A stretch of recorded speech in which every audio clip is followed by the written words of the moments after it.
Welcome to Rough Drafts, How God Writes His Love in Our Stories, a podcast that explores the faith journeys of our friends and neighbors in Burns, Tennessee.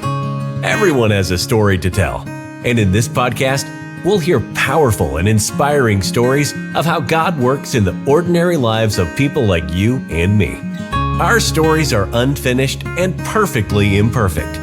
They are just rough drafts, a glimpse of what is to come because God is still at work, writing plot twists, introducing new characters, and bringing good even from the most challenging circumstances. Join us as we see what God is up to in our stories. Here's your host, Matthew Hyatt. We're back. We have another week of our Rough Drafts podcast today, and I think you're really going to enjoy our guest. She is a guru of the education world. She has been afflicted with having to deal with my children on a regular basis, so she gets all the heaven points for that, I think. Our guest today is Jessica Southerland. Welcome. Hi, it's great to be here. We talked a little bit before the show about what might happen. Yeah, I'm trying really hard not to vomit, but Caleb gave me a pep talk yesterday. I stopped him in the hall, and I was like, hey, so tomorrow I'm recording with your dad. And he goes, oh, the little short clip. I was like, no, the real one, the big one. And he was like, oh, I've done that. I was number 15. It's really easy. You'll be fine. And I was like, okay, if a fifth grader can handle it, it'll be okay. We'll be fine. You'll be great. He came home last night and said, Miss Jessica's doing the podcast. Did you know that?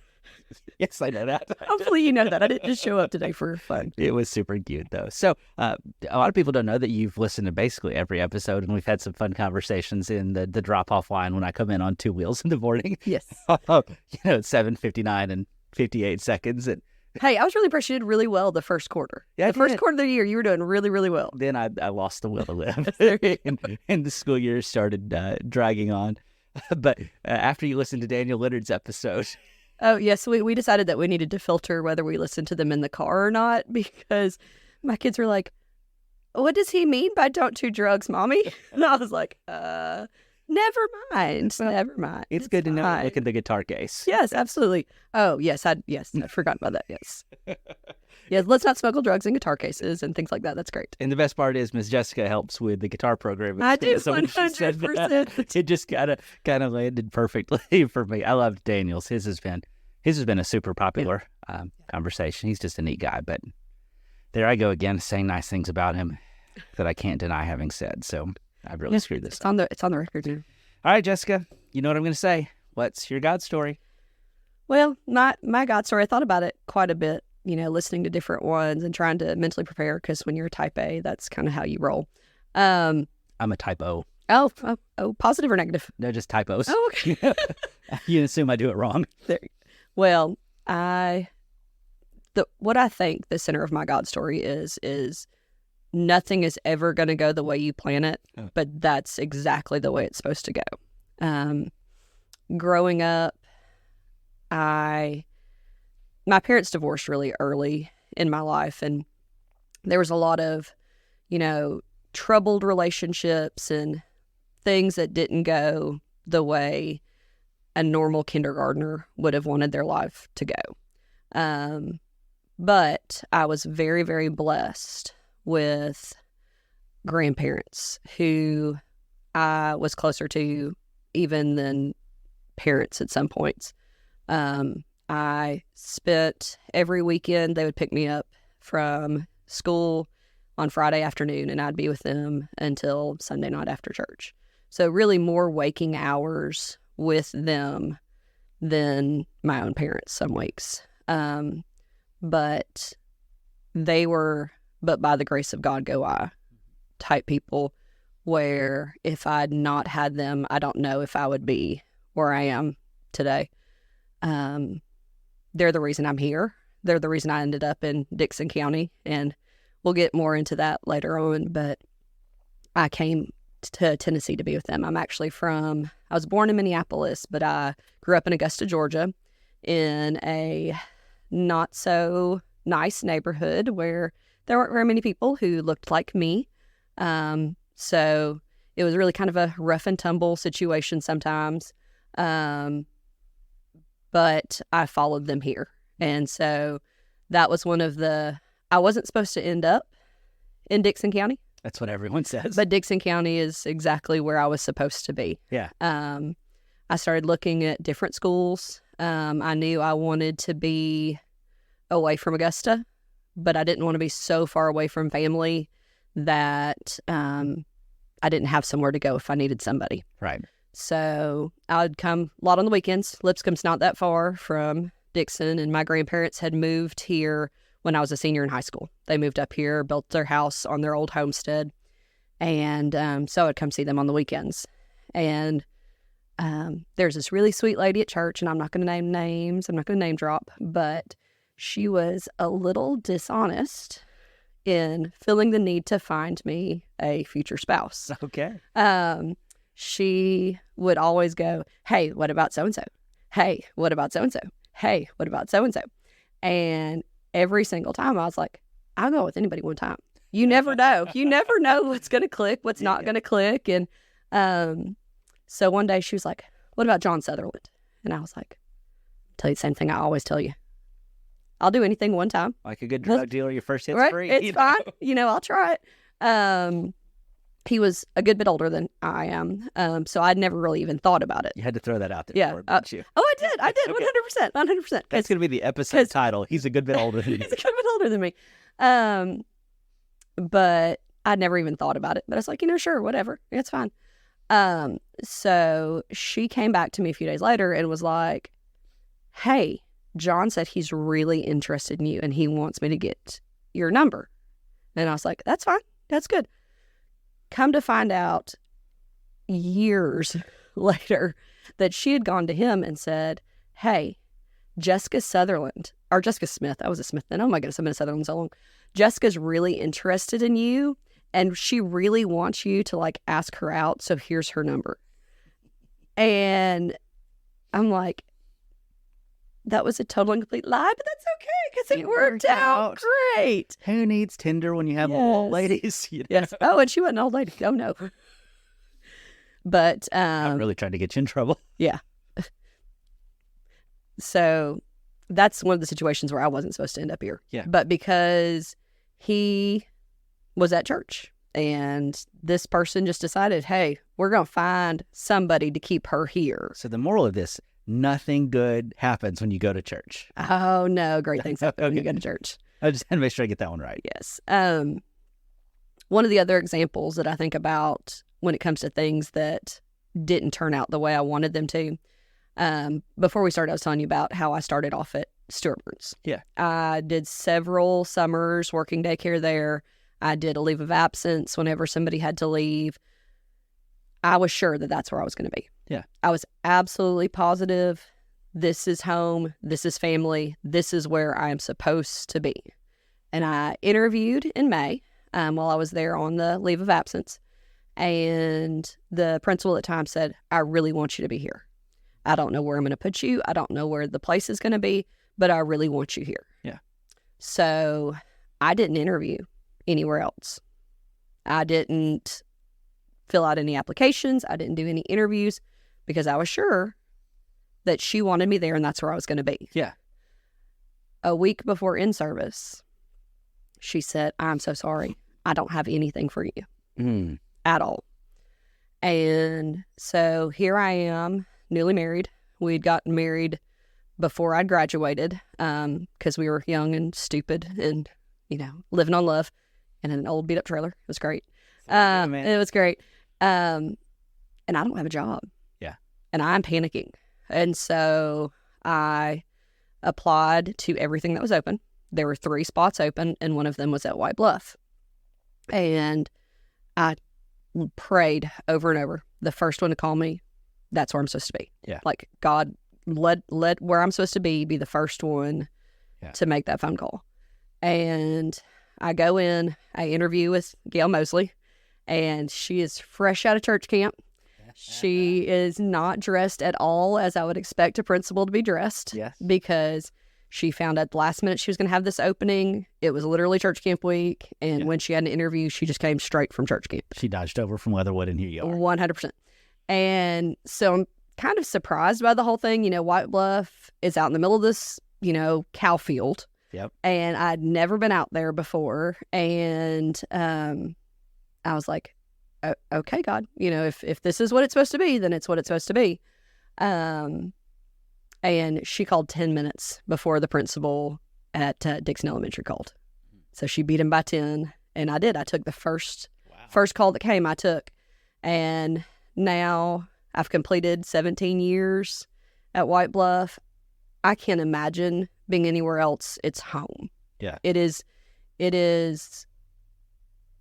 the place where I know that I can find peace in all the crazy. It's crazy. It's crazy a lot. It's an elementary school. I was gonna say, when I think of peace in elementary school, there's a lot of crazy, but in everything that changes, the people are still the people. Yeah. My first year teaching was kind of rough. We had a student in my class that had cancer. Oh. And I don't think her mom and dad would mind. It was Kelsey Carnes. Yeah. We know the Carnes family. Good people. They are good people. And she had a lot going on that year. Yeah. She'd been diagnosed the year before in kindergarten and had started treatments and things like that. And she wasn't always able to come to school. She was some. But they got a chance to go to St. Jude. And we wanted to get some money together so that her family would have money for travel, money for food while they were there, that kind of thing. Yeah. And the people that came in and gave and gave and gave, when you knew they barely had enough to take care of themselves, but they were going to take care of their own, that kind of solidified that this is home. Like, the people that are talking bad about me on the ball field, the next week, if I need anything, they're going to be there for me. I was say that the hip White Bluff people, you get one side of Bluff Watch, the people who talk online about our town, and then the other side, what it's like to go to the Perfect Pig and know that, what's Carl going to do on Thanksgiving? He's going to go feed 100 people that he just knows. Right. This wasn't his church asked him to. This was just Carl. Right. Well, and I would maintain even the ones that are on hip White Bluff, if you need something, they're going to be there. That's awesome. It's a very strong, tight-knit community, and they might be there with torches and pitchforks one day and casseroles and turkeys the next. 100%, but they are really good people. They really are. And I'm very blessed that it didn't work out the way I wanted it to. Yeah. It didn't work out with me being at Burns. Not saying that Burns isn't an amazing community too, but it's so home in White Bluff. It really, really is. Another example to completely change, because I'm squirrely. Squirrel. Mm-hmm. I think about, we were told we weren't going to have children. Okay. And we tried for years and years, and I was like, this isn't working out the way it's supposed to work out. Yeah. Like, this isn't going, I'd planned, we're going to get married now, we're going to have a first baby now, second baby, third, and this is how it's going to go, and it's going to be great, and it's going to be easy. And it wasn't. And we went and saw specialists, and they're like, less than 1% chance. Oh. It's not going to happen. And when we got those test results back, I was pregnant with my oldest. Okay, that's just God having it is. messing with it you. Is. It is. Hey, y'all, watch this. Yeah. And we'd looked into adoption before my second was born. We're like, okay, we got really lucky. Yep. God was watching out for us, but we're going to go ahead and start looking at adoption, because we've been trying for 3 years for a second one. It hadn't happened. And hey, guess what? Here comes Luke. And 9 months later, guess what? You get an Ollie too. Oh, that's amazing. Yeah. So, whenever I think back of all the things that don't work out the way they're supposed to work out, but work out exactly the way they're supposed to work out, that's another very valid example in my life of, hey, we'll do it when God will do it when he's ready to do it, how he's ready to make it happen. That's been my favorite part of doing this, these conversations. It's still weird to me that we've done 50 odd of these things, but how many stories there are that every single person has these stories of, here's what I thought should happen, and then here's what happened, and here's why that was different. And then the thing that I take away every single one of these is, why am I so insistent on hanging on to my version? Like, I listen to 50 of these and I still don't learn the lesson. Like, when I don't get what I want, man, I throw a tantrum and I tell God where he can shove it. I do the whole nine, but every one of these stories has the same stinking ending. It works out. It really works out.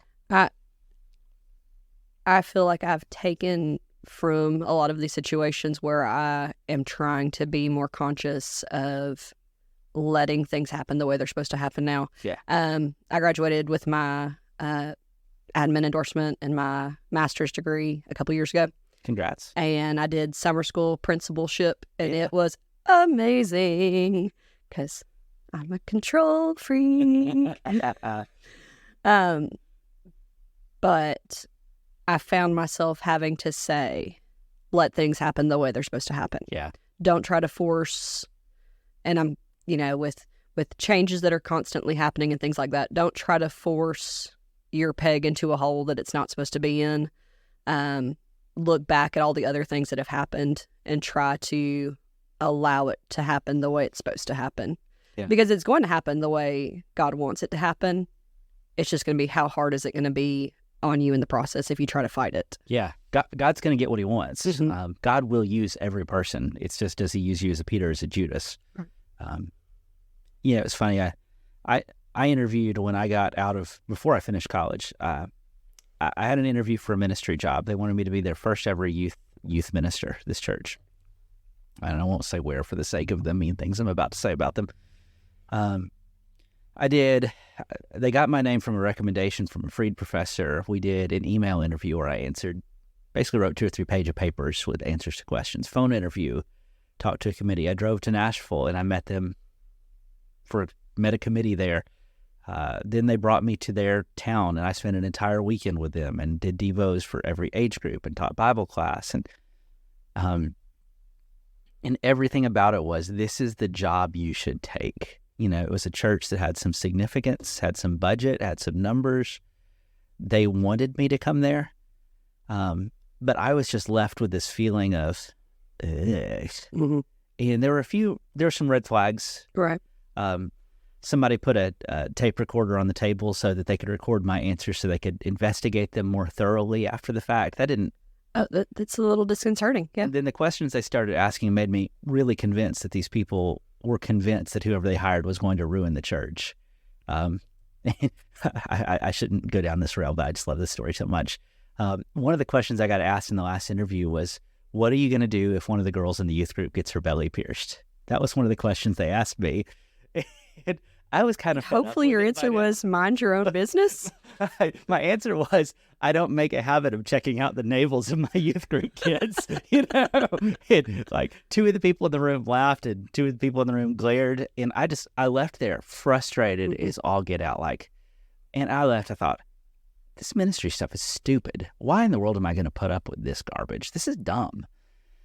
But I had agreed to stop by a little town in Burns that I had never been to before because a friend of a friend knew somebody here, and they said they might need somebody.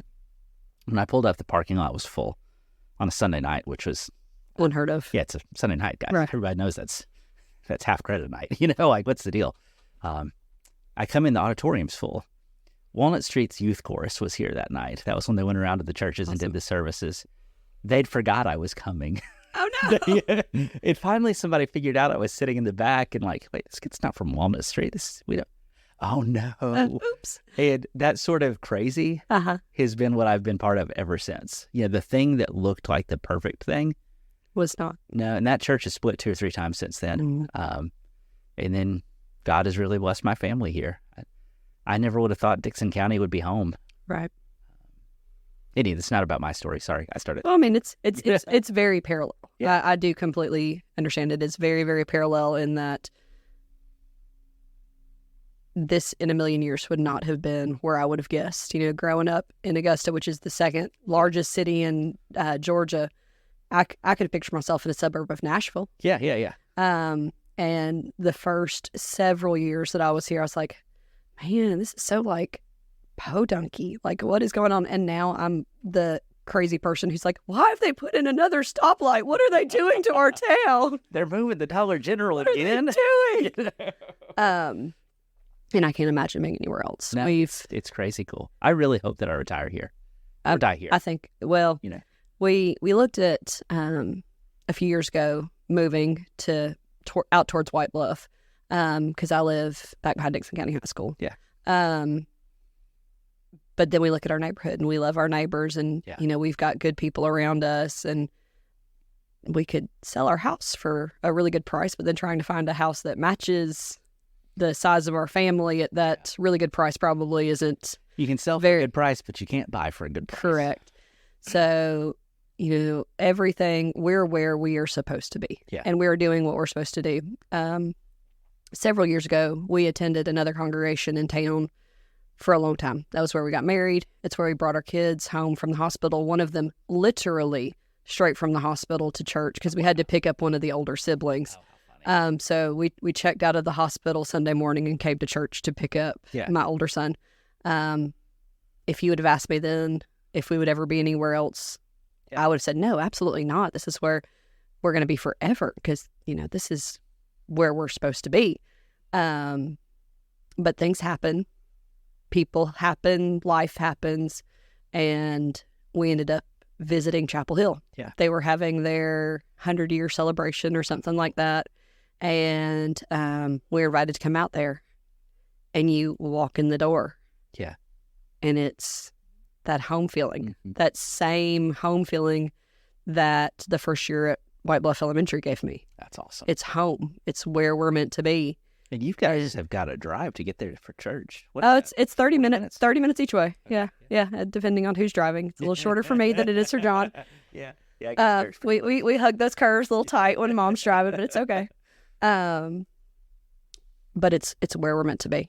And if you would have asked me 10 years ago if we'd be in a little country church out in the middle of nowhere and my husband be an elder of this country church out in the middle of nowhere, no, absolutely not. And when you say in the middle of nowhere, there is no church more in the middle of nowhere than Chapel Hill. It's pretty in the middle of nowhere. It is. It really is. But it's beautiful. Yeah. I mean, like you talk about a city set on a hill. It's amazing. And met people that I never would have met otherwise. Yeah. People who I love very dearly, who I can't imagine not being in mine and my family's lives. And it's all because some woman at church lied to me and said, hey, this guy really likes you, even though he barely knew who I was. Human tender, man. I know. It works. It's nuts. It is nuts. Well, before we started, we talked about, you used a term 2 or 3 times, but it hasn't come back up. Okay. And as a teacher with all the kids you work with, you have talked about ACEs a few times.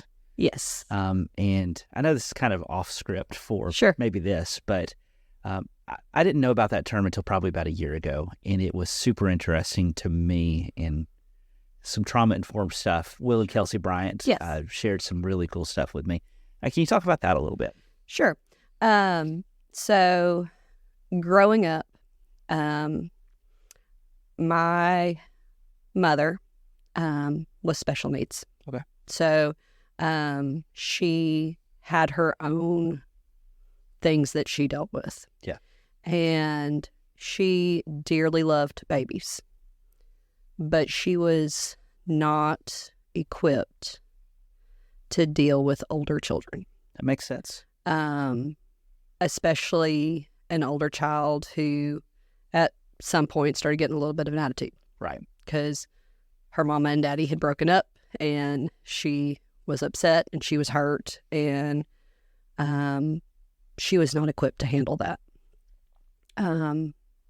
So things were said, things were done that hurt. Yeah. That stuck with me. A stands for an adverse childhood event. It can be anything that changes how you grow in the future. And I've had, as an educator, I've had multiple trainings and actually went through Will and Kelsey school too. But we've talked a lot about ACEs, and there's actually a test you can take to see where you fall on that scale of ACEs. And I'm the person that if I've done a couple trainings where I actually taught the training, I will never put anybody through taking the test. Yeah. Because I'm the person that sat there and bawled hysterically. Yeah. Because I had so many when you start adding them all up. If you're ready for a hard thing, Google ACEs test, and there's a 10-question test online. And our experiences are very different. I'm basically a 0, and I meet a lot of kids who are 10. And like, here's an easy question. Did a household member ever go to prison? Did a household member commit suicide? And the effect that those things have on a kid forever. Adverse childhood experiences. And there's a ton of research. There's a great book called The Body Keeps the Score about how physiologically you are a different person after experiencing significant trauma. 100%. When I look at that, I'm a 7 or an 8. Okay. But looping back around to my grandparents, I had that support that I might have had that going on, but I had an escape. I had somewhere to go every weekend. Yeah. Where I had a former lieutenant colonel who loved Vanderbilt football and let me put bows in his hair.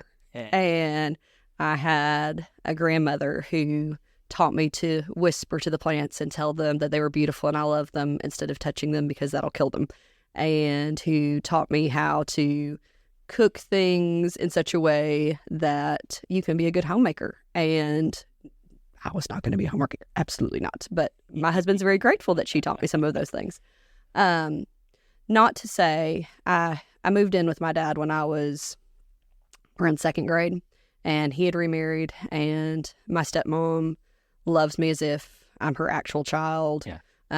She is, if I talk about mom, most of the time she's the one I'm talking about. Right. So I had that experience where it wasn't always bad. But I think the bad moments have led me to seek a job where I can help those kids who I see have those moments going on in their lives. I think the things don't go the way they're supposed to go. Until I was 16, 17 years old, going to be a doctor. Yeah. I'm going to be a doctor. I'm going to be a doctor. I'm going to be a doctor. I'm going to grow up and I'm going to be a doctor. And then I did a rotation. My school had a clinical rotation program. Oh, cool. So I did a rotation at a pediatric ward. And we had a pediatric oncology student or patient that we were working with. And I came home that day and I was like, I can't do it. Yeah. I can't do it. But I love kids and I love to help kids. So what am I going to do? Because I can't do that. Right. And I was like, I'll go into education. I'll go into education and I can work with these kids and I can help these kids, but I won't take it home with me every day. And that was the biggest lie I think I've ever sold myself. Because I do take it home with me. You can't work with children and not take it home with you sometimes. But literally as soon as I was like, no, I'm not going to be a doctor. I'm going to be a teacher. I put my nose to that grindstone and I was like, no, this is exactly what I was meant to do. It's making a difference with these kids. Right. One of my favorite things that I get to do, and some years it's more often than others, but I'm on the crisis team at school, meaning when a kid is in crisis, I'm trained on how to de-escalate, how to help that situation, and to have students that come up later and know they will tell you that it was because of you that they were able to do X, Y, and Z. That's it's really a big deal. Now I'm seasoned enough as an educator that there are literally teachers at the school that I taught. That's cool. They have circled back around. The kindergarten teacher, Katie Miller, she was in my 1st grade class and my 4th grade class. Wow. She was in my very first group of students I ever taught. And now seeing that cycle kind of come full circle, I'm also teaching and working with students I had. Yeah. Like, oh, I'm like a grand teacher now. It's only going to get worse. It's going to get worse. You It know? is. But that it's a cool ability to see experience. the difference that you're making in, the thing. I hate the saying hurt people because it's just a little too simplistic, but it's really true. And generational trauma is a real thing. Very real. Systemic trauma is a real thing. And some of this stuff, unfortunately, gets hijacked by these political conversations. And people on either side wanted to stick their fingers in their ear and pretend like it's not real, but it's so real. And a lot of what you guys deal with at school with behavior issues or social issues are childhood trauma issues. And, you can yell at a kid all you want. You can make him walk during recess all you want. But if you're not dealing with the fact that this kid doesn't know if he has supper tonight, Right. what are you going to... Laps ain't going to fix that. Well, we say quite frequently, I don't know how much you know about Maslow's hierarchy of needs, and then you have Bloom. And Bloom is the steps on, first you teach them, to understand the text, and then you add this, and then you add this. But you can't Bloom until you Maslow. Yeah. Until you have hit the hierarchy of needs and they feel safe and they feel, that they are well taken care of and that they're in a safe environment, you're not going to be able to Bloom them. You're just not. I've had a charmed life, a spoiled life, and it breaks my heart every year, the stories that I hear come out of the school. And White Bluff's not worse than anywhere else. It's just normal, but every year there's kids who lose a sibling or get taken from their parents or have been uprooted to their fourth school this year because we can't pay the rent where we are, or they're getting turfed through the foster system. Sure. Spencer Earhart at Drug Free Dickson Coalition told me about a program that Drug Free Dickson was doing with the schools and the sheriffs and the police department to deal with ACEs. It's the Handle with Care program. Yes. It seems like a cool thing. So we've done Handle with Care. We also do CPI. And if you had not asked me, I could tell you what that stood for right now. But my kids joke that it's my little blue card that makes me the school bouncer.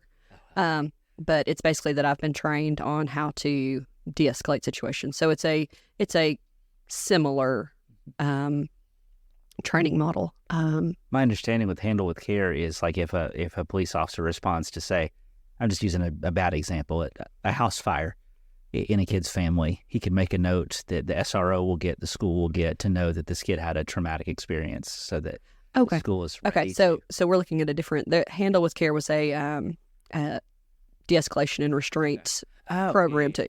Okay. No, I had not heard about that program, but I do think that I could see how that communication, Sure. If mom gets arrested, the school gets a note because probably little Timmy's going to act out tomorrow. 100%. That is probably the equivalent of my old school Facebook stalking. Yeah. If I had, a kid that seemed off, a lot of times you could go and Facebook stalk family members and be like, oh, well, dad's back home from jail, or, oh, this is going on, or, oh, that's going on. I'm going to have to start hiding those posts from you. And you would know to be more patient. A lot of times I found that just creating a safe space is going to make it where kids are going to tell you some of those things that are going on that even SROs and other people might not know about. Yeah. Just in perspective, about 2 weeks ago, I had a kid outside of my office, outside my room, crying and crying and crying. And I was like, hey, I got little Debbie's in a beanbag. Do you need to come in? And Little Debbie's in a beanbag. Little Debbie's in a beanbag Where's your chair. office again? Yeah. And she unloaded a lot. Yeah. That I would never share with anybody, but she unloaded a lot. And it's like, that is the culture that you have to create. Yeah. You have to create a culture and environment where they feel like you care enough to give them Little Debbie's in a beanbag. Yeah. To have their moment. And they trust you enough that this conversation is safe, that you're not going to fix them, that, right. I read another Facebook post. Somebody said, how different would the world be if everybody walked around with their ace score number above their heads? Mm-hmm. And, that lady that you meet that's just so cranky, when you realize what she's been through. I mean, it doesn't make her crankiness and her treatment of people okay. Right. Like I'm not whitewashing that, but it makes you understand. Mm-hmm. And it also is going to tell you that yelling at her probably isn't going to make this better. Right. As fun as that might be, it's just a different way of looking at things. 100%. Well, we're going to some happy places today. This is fun. Childhood trauma. It's all good. It's the happiest place on earth, Well, and we're recording this on Thanksgiving break when you don't have to see kids. No, it is. It's home. Yeah. It's home. For all it's crazy and all it's, I mean, it's like family, the teachers that you might not always get along with the best. You can get mad and you can talk bad about each other, but nobody else better talk bad about my White Bluff teachers because it's going to be a problem. Monica Gossett always says that people aren't allowed to talk bad about me because I'm her dog. She can kick me, but you can't. So there's another ace score. Okay, it is what it is. How would you say your faith has changed through these years, through these journeys? You kind of showed me where you were and some God winks, some neat moments. How has that continued to develop for you? So growing up, I've always been in the church. Yeah. It's not been a question of, no, you go Sunday morning, you go Sunday night, you go Wednesday night, and you're there 10 minutes early just in case you hit traffic on the way because you can't be late. Even during those rough years as a child? Well, because I was with my grandparents. Okay. Yeah. They made sure, Lieutenant Colonel was there 10 minutes early. We were there every time. Jesus, yeah. Every time. But I think a lot of times people that are raised in the church come in at a disadvantage, which sounds really weird, but it's a habit almost. Like, this is just what we do. And, there's not necessarily this big, I'm changing my life and I'm, I've been through this really bad stuff and now I'm going to go here and I'm on fire. But this is how we've always done it. And this is how it's always been. And, I see myself in my children a lot. I was baptized very early. I was baptized at 10 because I didn't want to die and go to hell. Yeah. Hey, come forward because you have to be saved or you're going to go to hell. Yeah. And so I don't know that I had it. Start, isn't it? It's great. Yeah. But now having children that are that age, my 9-year-old's like, I really want to be baptized. I really want to be baptized. Yeah. And it was, but you're so young. Yeah. But you're a baby. But you've not lived life. You don't know how hard things are. And on the flip side, it's like, but if you tell him no. Yeah. And what down the road is he going to be 20 and think he's still not ready? Is he going to be 30 and think he's still not ready? And so I think my faith started to mature after becoming a parent. Yeah. I think that a lot of it prior to that was just going through the motions. Mm-hmm. It was, but this is what I'm supposed to do. Yeah. Because I want to go to heaven. Because I want to, do what I'm supposed to do. Well, you said you're type A. This is the thing. Good people. Checklist. Church. Yep. Check. But I think after having children, you start looking at the world through a different perspective. Yeah. And you start looking at life through a different perspective. And somehow start to see the big picture more. And learning to see God as a parent sees God as a parent who's looking at you as your child. Like, you understand your kids do stupid stuff and you want to strangle them sometimes, but that doesn't mean you love them any less. Well, I feel a little closer to the Old Testament God. Calm down, fire. Yes, fire and brimstone, come down. Some days, but it does. It makes a huge difference to know. I don't know which one of my kids I'd give up if it was going to save the world. Yeah. I know the answer to that. Sucks to be y'all, you gonna die. Like, sorry, you're not getting into my kids. Right. And it, when you think about those lessons you learn from your kids too, of your relationship with your kids is not about them checking a box or you checking a box. I mean, how jacked up is that? Right. And when you start to realize that's how we tend to approach our relationship with God, go, this doesn't make sense anymore. I can't do this. Mm-hmm. Well, and listening to children pray. Oh boy. I've decided is the best gut check. Yeah. Because it really is that actual conversation. Yeah. It's not, Thank you for this. Thank you for this. Thank you for this. Amen. Guide, guard, and direct us Yes. until the next appointed hour. Absolutely. Yeah. I think it makes you realize what you're lacking when you see the faith of a child. I'm not sure that we shouldn't ban grown-ups from leading prayer in church and just have kids do it. There you go. You know, we've always been the church that says, well, we don't have a prayer book. Oh, we do. We just did it by ear. We never wrote it down. But the kids haven't learned that yet. We haven't poisoned them yet. I love it. Yeah, kids change everything. Mm-hmm.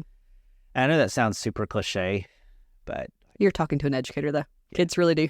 Yeah. They really do. Everything. Everything. Was there anything else you want to share today? Anything we haven't talked about? Well, there was one thing that was completely, again, squirrel chasing moment. But I did want to talk about seeing God in death. Oh, okay. I know this is, not intentionally dark, but we lost my grandmother 2 years ago. And this was the woman that was the center stone of who I am, and we didn't know that it was coming. She got down, and then 2 weeks later she was gone. Wow. She'd struggled with different ailments, but she would always put on a really good show when people were there. She's up cooking. No matter how many times we told her that we would cook Thanksgiving dinner, she'd say, "Yeah, sure." And then you'd walk over, and when you got to the house, she was working, and she'd let you know that she was hurting. Yeah. She'd let you know that stuff was going on, but we didn't know how bad it really was. Right. But those last few weeks with her touched something in me that I don't know had ever been, like I said, growing up fearing death. Yeah. Because I don't want to go to hell. I don't want to go to hell. I want to be good enough and trying to fill out that check sheet. But I don't know that I've ever met anybody that was so ready. She knew her calling was assured. And so one of the days when we went over, it was the last day that my kids saw her. She wanted to see everybody one last time before they put her on morphine, because she said she didn't know who or what she was going to be after she started the meds, and she didn't want my kids to remember her that way. And while we were all together, she said, "I'd like for us to sing one time." And I was like, "Okay, cool." And I said, "What do you want us to sing?" And she said, "It is well with my soul." And I said, "But Emma, it's not well with my soul. It's not." And she said, "But it is with mine." Oh, wow. And she knew. She knew it was going to be hard on my granddaddy. She knew it was going to be hard on us. But to have the kind of faith that she knew she was good. Steve Baggett came over one of the days, and he said, "Okay, Miss Ann, I'll come back and I'll see you one day next week. I'll come in and check on you." Yeah. And she looked at him in the eye, and she said, "I don't plan on being here next week." And he said, "Miss Ann, don't say that." And she said, "Well, I don't." She said, "My son and my daughter-in-law are coming up, and I'm going to see them and tell them goodbye. And then I have a home that's been prepared for me." And she said, "My calling is assured."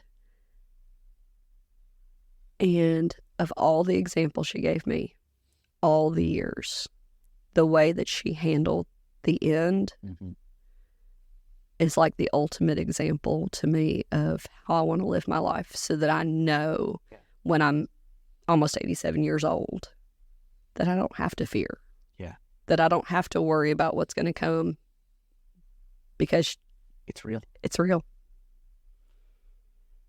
One of the weird, neat things about my job is getting to be the Steve Baggett in that story. And it is unfortunately rare. Maybe 1 out of 10, 1 out of 15. But you go and they'll say something like that, and you just leave almost smiling. You feel like an idiot smiling when you leave somebody who's dying. But you'd think, I don't know if I'll see him again on this planet, but I will. And that's not casting doubt on everybody else. Right. Don't misunderstand me here, but when someone is at death and is able to look at it with clear, bright eyes, not delusional, not this isn't going to happen, not terror, In my job, I have seen people who have laid in bed screaming because they thought they smelled sulfur. Mm-hmm. Seriously. Now, I don't know if that was just the delusions and the medication or if that was something supernatural. I'll never know what that was. But I've seen that. I've seen a lot of people who are just sad, and I'm not judging that. I'll probably be sad too because, I won't have Dr. Pepper for a little while. But then those rare days when you stand by someone's bed who basically is like, yeah, it's time. I'll see you later. That's some cool stuff. I wish I could take the whole world to those moments. Right. I was at one of those bedsides just recently, and this person is still with us. I don't know how much longer, but looked at me and said, I know it's going to be all right. I know my family's going to be all right. I'm going to be all right. I don't know what I'm here for, Good to see you, buddy. I don't know. But, man, it's amazing the power of a good death. And I never would have believed that years ago. Right. You'll never forget that. No.